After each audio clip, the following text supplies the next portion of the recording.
as a parent, you want to give your child the tools they need to succeed in life, whether it's, in an educational framework or how they relate to others and build relationships, finding a mate at some point, a spouse, and, all the important things.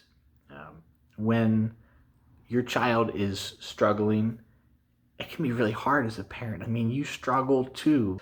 It can be tough. I have a child who is so smart. Like he's top of the charts in my opinion. You can see the wheels turning. It's the way he catalogs things and just his brain works. It's a masterpiece. But it's hard to get it to stop working like clockwork at night when he's trying to go to sleep. He has a very hard time slowing things down and just like letting some thoughts go, and struggles to go to sleep sometimes.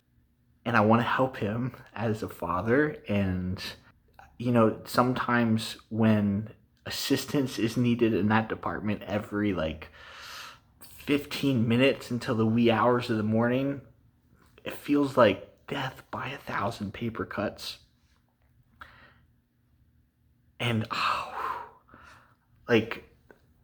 I'm sure that I'm not the only one that has experienced this. The joy of yourself trying to go to sleep while all this is happening and trying to help at the same time and be compassionate, but yet being out of your mind because it's like torture. I said many a prayer on my pillow, like, God help me help my son.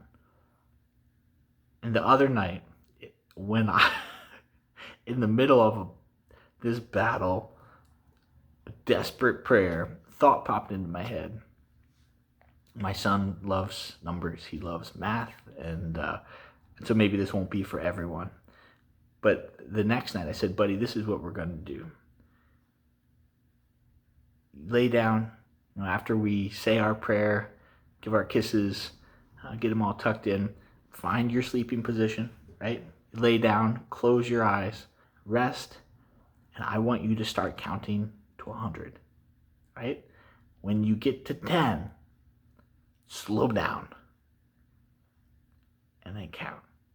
And then when you get to 20, slow down some more. Like each time, cut your counting rate in half. When you get to 30, slow down some more. Because my thought was to help it slow down, because it's just things are too fast. Heart's beating too fast, brain's going too fast to fall asleep. Thoughts are just flying. So get to 40, slow down. Get to 50, slow down. If you get to 100, or if you've reached as slow as you can go, just like get in that rhythm and keep on going. There's a reason that when anesthesiologists put you to sleep, they have you count. Like, here, count backwards from 10 and poof, you're out, right? So I just, who knows? Maybe it was an answer to my prayer. Maybe I made it up. The next morning, Dad, it worked. He said he had to go to 100 on this third time. He said he got to 30 and then he was out. So I guess he remembered. And so that felt like a huge victory. Now, that was a couple nights ago. It did not work the last time we tried it, but the way I look at it, it worked once. It will work again at some point. And it can be just one of the tools in his falling asleep toolbox. I'm sure there'll be other things like reading books and things. But I thought I would share that. I think that, people count sheep or whatever, like that's been around. Counting is not new. I think that the slowing down thing is pretty cool, and that really helps. Like, I tried it myself, and I feel like I want to melt into my pillow. Now, I don't have a problem melting into my pillow usually when this wrestling match isn't going on. So hopefully that helps somebody.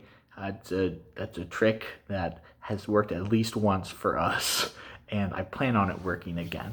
Please let me know if this helps, if you try it. Maybe you're an adult, maybe you want to try this, not your kid. And also, please, if you have other tricks that I could try to put my son to sleep besides like drugs or bonking them on the head, please let me know those in the comments. I would appreciate it.